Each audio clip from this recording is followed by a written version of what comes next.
Alors, si on rajoute maintenant la problématique climatique et ses impacts, on a de nouveaux défis qui se rajoutent à tout ça. Tout d'abord, il faut savoir que même si on dit que l'augmentation des températures moyennes annuelles depuis à peu près 100 ans a augmenté de 1 degré, en réalité, sur les terres, elle a déjà augmenté de 1,53 degrés. Donc, on a dépassé la barre symbolique des 1,5 degrés qu'on ne devrait pas dépasser. Donc, ça veut dire que là où vivent les gens et là où se produit la nourriture, on a tout à fait dépassé cette barre symbolique. On estime déjà la baisse des rendements entre 1980 et 2010 sur le maïs, sur le blé, sur le soja, qui prennent des ampleurs quand même régulières assez importantes. Et on estime aussi, bien évidemment, des impacts sur les paysages, sur la biodiversité, j'en ai parlé, mais aussi sur le bien-être, aussi bien des populations ou des animaux. Donc tout ça, ça a des impacts et il y aurait une multitude d'exemples. Donc là, j'en ai pris quelques-uns. On estime que, par exemple, en Espagne, on a déjà une baisse de la qualité du raisin qui est attestée par plusieurs études. On estime qu'il y a 2 tiers des agriculteurs qui ont déjà modifié leurs pratiques, toujours en Espagne.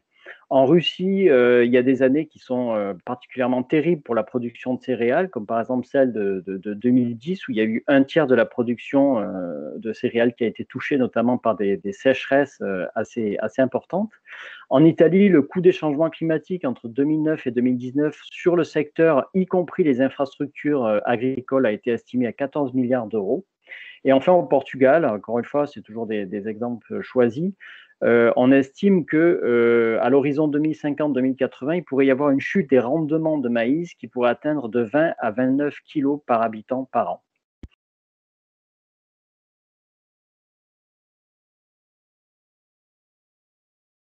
Aujourd'hui, hein, on a des difficultés qui sont notamment beaucoup liées aujourd'hui aux fins de cycle au niveau des céréales, donc les mois de mai, juin, hein, qui sont propice à du stress hydrique, du stress thermique, qui limite fortement du coup les rendements ou qui amène une variabilité sur le rendement de l'année, et donc une plus grande variabilité de production dans le temps. Et donc tout ça est confirmé, hein, déjà depuis le début des années, on va dire la fin des années 2000.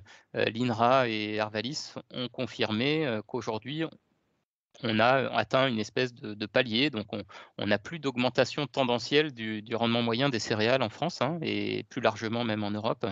Donc alors qu'historiquement, depuis la modernisation de l'agriculture, on était sur cette continuité d'environ 1 quintal de plus de blé ou de grandes cultures de manière générale par hectare et par an.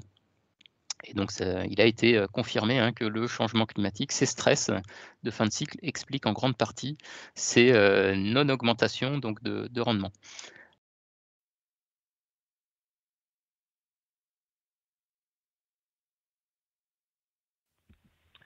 Et ce faisant, on a eu le fait générateur, la sécheresse, avec des élus qui nous disent il faut qu'on travaille à l'échelle départementale à l'adaptation de l'agriculture.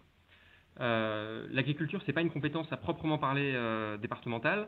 C'est pour ça que la décision finale, ça a été d'avoir une démarche beaucoup plus large, de s'intéresser à documenter le changement climatique sur l'ensemble à la fois des milieux naturels, des activités humaines, au-delà de l'agriculture. Et ça a été de le lier à une compétence particulière du département qui est la compétence de solidarité sociale et territoriale. Et donc, l'exécutif actuel a pris un double engagement.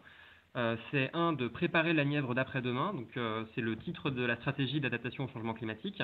Et le sous-titre, c'est pour une Nièvre résiliente et juste, avec la conviction des élus que la transition, elle sera sociale et écologique.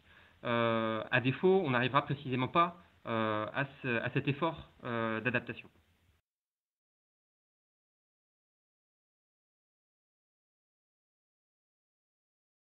Parce que c'est pour moi la meilleure façon d'adresser l'enjeu climat et l'enjeu biodiversité d'ailleurs, c'est d'atteindre ce niveau d'agriculture régénératrice, de maximiser en tout cas le développement de ces pratiques-là. Donc c'est vraiment d'adopter cette approche holistique et systémique qui vise à protéger la vie des sols, leur fertilité naturelle, améliorer la capacité de rétention en eau du sol et à protéger, améliorer la biodiversité. Donc c'est vraiment une vision de long terme. On vise à vraiment rendre le couvert végétal plus résistant et résilient, résistant aux, aux maladies, aux insectes, aux agressions climatiques, et qui soit capable de s'adapter et de résister durablement à ces événements extérieurs. C'est une approche qui permet aussi d'envisager le stockage du carbone dans le sol sur le long terme, mais aussi, et c'est pour ça que la dimension régénérative est intéressante, puisqu'elle englobe aussi la question de la balance économique sur les terroirs et les territoires, qui, et l'approche un petit peu santé, nutrition, je dirais, puisqu'on s'intéresse aussi à la complémentarité entre les cultures végétales et animales sur un même territoire. Donc peut-être aussi la relocalisation. Tout à l'heure, vous parliez du sorgho qui vient dans la rotation avec le maïs. C'est très intéressant d'avoir cette approche paysagère et territoriale qui vise à maximiser la diversité cultivée.